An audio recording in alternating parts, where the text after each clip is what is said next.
Good morning, everybody. It is day 2 for E3. We're on the show floor, and people are going to start streaming in here any minute to get playing on Uncharted 3, on Twisted Metal, on Warhawk, Starhawk even, and PlayStation Vita. So I'm very happy to be joined right now by the Senior Vice President of Product Development for Sony Worldwide Studios. I think that means you're responsible for everything that we see here. Yeah. Scott Rohde. So Scott, you were on stage just a couple of days ago. Yeah.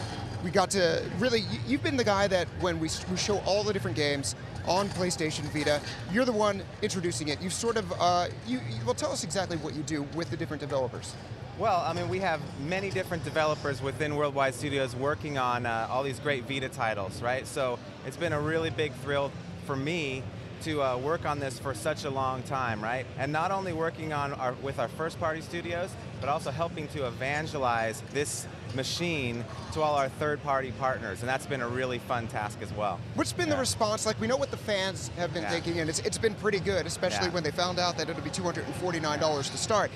Tell us what the developers are saying when they first saw Vita. Absolutely fantastic. It's been almost the same response every single time, right? So I'll walk in, I'll show them this device, and the first thing they do when they pick it up is they say, wow, it's a lot lighter than I thought it was going to be, right? And of course everyone raves about the fact that it has 2 analog sticks, and they say thank you, thank you, thank you for that. They rave about the screen, and then we start showing them demos, right? And they start to get it. They start to understand, how the back touch really makes a big difference and gives the designers a whole toolbox to work with. And you can just start to see the gears turning, and they get really excited about the possibilities for this machine. Now, we've seen a lot of creative uses, and I know a lot of the hardcore gamers, and I do consider myself one of them. I was born with sticks in my hand, and touch is sort of like, but finding myself, good usage. Like, for instance, we have Virtua Tennis right over here, and it was like, what, touch on a tennis game? I don't know about that. And they were like, how about this? Why don't you use the left stick to move your player around, and then you can use your right hand to use on the screen to set your shots. Or vice versa, you can move the guy around with your finger and use one of the buttons to do the shots. You can really do it whatever way you want. And that's a really good example of what every single developer is saying. I mean, again, the gears just start turning and they say, wow, we could do this, or we could do that, or we could do this, right? And they get really excited. So again, I mean, you've had people even starting to take it this way and say, hey, you hold one controller, I'll hold another, I'll use some touch here, like that. All sorts of really interesting ways to use this machine. Yeah. So let's go back even a step further. When the machine itself was getting developed, I was talking with John Garvin and Chris Reese from Sony Ben. They're making Uncharted Golden Abyss. Yeah. They said that actually the engineers came to them and said, what do you want to see? Yeah, and this is a really great, collaboration between all these great, brilliant engineers at SCEI and all the teams at Worldwide Studios. So exactly what John and Chris told you, that's exactly what happened with many developers. Of course, John and Chris and Ben's studio were way out ahead of the curve, developing Uncharted the whole time, and they did. I mean, the first thing every developer on the face of the planet said was, give me 2 analog sticks, right? That was the #1 thing. Then, at one time, this screen was smaller, right? It was a lot smaller because we thought maybe it'd be cooler to have something that you could just slide into your pocket. But everyone started thinking about the possibilities of a larger screen, and then the developers started getting really excited.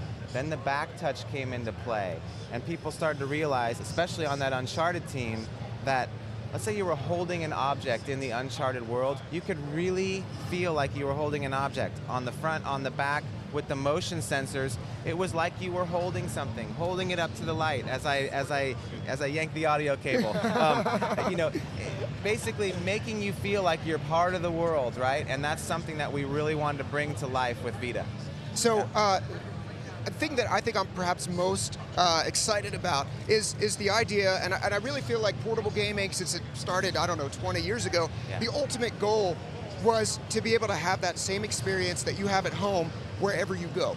And there's a couple of different ways in which the Vita and the PS3 are going to be able to interact. Can you tell us about that?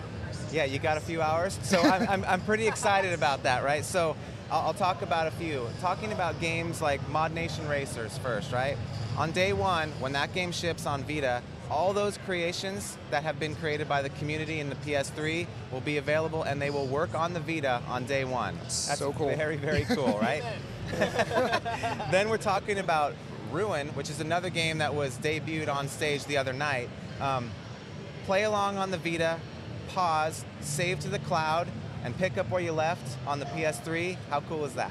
Right? That is, I think, ultimate. I mean, I remember we were flying out to the debut of this machine in January, and we were all just starting to play Mass Effect. It just had come out on PS3, and I'm sitting there like, man, I wish I was able to play that on the go. You know, getting that home experience on the go. So, and these opportunities are open to developers and publishers to figure out what works best for their titles.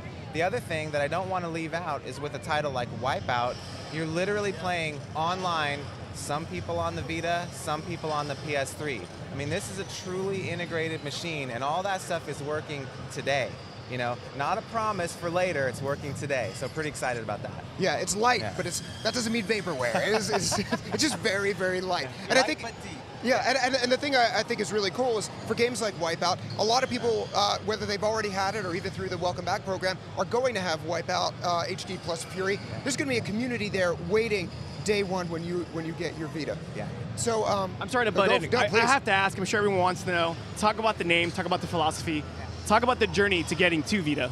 Well, as you know, it's always a very interesting process to name any device or any product, right? So from day one, you know, a lot of people were really into this concept of this machine changing your life and this being part of your life. And of course, Vita, vitality, that's part of your life. That's how they came up with the name. And I think it's cool. It really speaks to what the device is going to provide for everybody. So speaking of life, like right now we're actually seeing some World Cup highlights playing on here. Tell us about this screen, because this screen, it's, we're obviously you're watching through the internet right now, so you can't tell as much, but it is incredibly vivid. It's very Sony.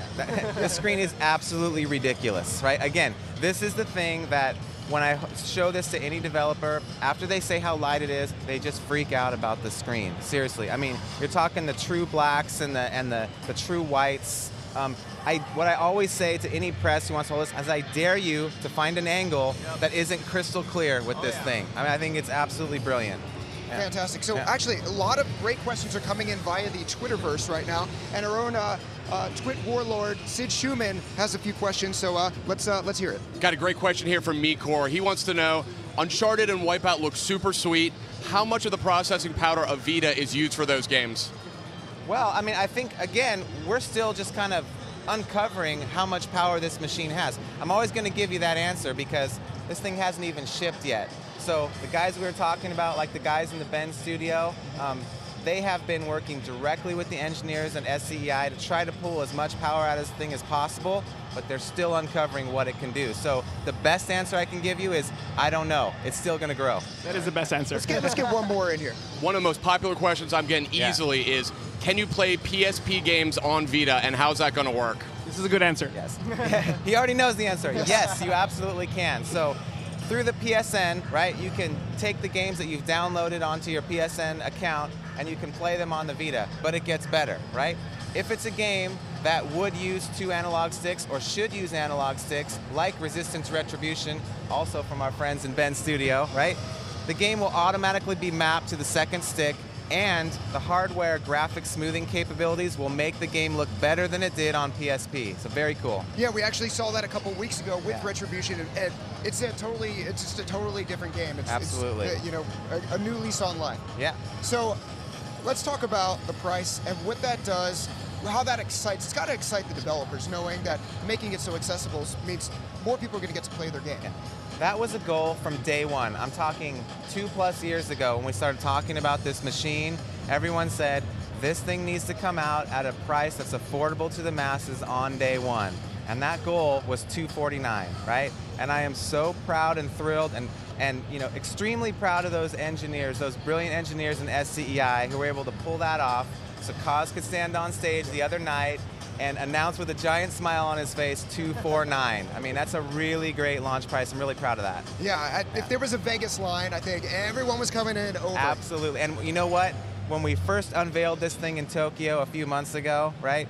And everyone was saying, $500, $499. I just had the biggest smile on my face. We all sort of did. Yeah, I loved it. Yeah, so, yeah. You know, can we get a look at this, Forrest? Do you mind coming in? We haven't been able to get this on camera. It'd be great we could just zoom in and just see how nice to turn the lines. I know Dale North from Destructoid, one of our good friends. I think just in a sign that the engineers were listening to feedback, the power button's on the top. And that's something that people wanted. That was for you, Dale North. Thumb hit it, on the PSP, it was on the side. Can we show the back, actually? That's my favorite part. Yeah. The PlayStation Gucci. That's funny. So this is one of the cameras here. Yeah. And then another one is on the front. That's right. I mean, it's amazing. I didn't even talk about the cameras here today. I mean, that's just something else, right? So again, part of that toolbox that designers can get excited about. I think what the guys on the Uncharted team are doing, they're experimenting with holding it up to the light and seeing how that, you can see things shining through a piece of ancient papyrus, right? And you can see, what that looks like and how you can reveal something secret by holding it up to the light. Very cool different things. Also, AR usage with games like Reality Fighters and things like that. Very cool with the cameras. I think you hardcore gamers out there, you have the sticks, you have the things that you've been asking for, but I honestly believe, having played with this, you're gonna like a lot of the touch stuff more than you expect right now. I remember there was one point, I think it was using some sort of, you were making an imprint of something in Golden Abyss, and it was like playing a scratch-off lotto. And there's a reason you play that, because it's fun just to do that, and having that in the game, and not having to pay $2 each was nice. Yeah. I mean, there's a lot of things a lot of ways you can go with all those different interfaces, and that's exactly what you were pointing out. Absolutely. So I guess just single thing. Oh, go ahead. I was going to say, I was going to wrap it up, but you've got one more. Go for it. Single thing you're most excited about right now with Vita. We're here. I was just going to ask that. There's so many things. So, honestly, I am really excited about this back touch, right? And you know why? It's because we've used it a little bit in some of these games, and you're just starting to see developers get creative with it. Maybe using, each different side as like a giant shoulder button, or to use things to simulate, PlayStation Move-like movements with swipes and things like that. It's amazing how intuitive it is to do things on the back touch, and it doesn't it doesn't get in the way of the screen view at all. And there's a lot you can do with that. It's very exciting and very innovative. Scott Rody, the thing I like about this company is that senior vice president level, in charge of games, you're one of us. You are very clearly one of us. And having someone like that, not a suit, but making decisions like this is really cool. And you and Shu is a hell of a gamer as well, Shuhei Yoshida, and that means a heck of a lot. And I think it shows in the product and in the innovation of our studios, Worldwide Studios. That's a great compliment. I appreciate that. Thank you. Thank you.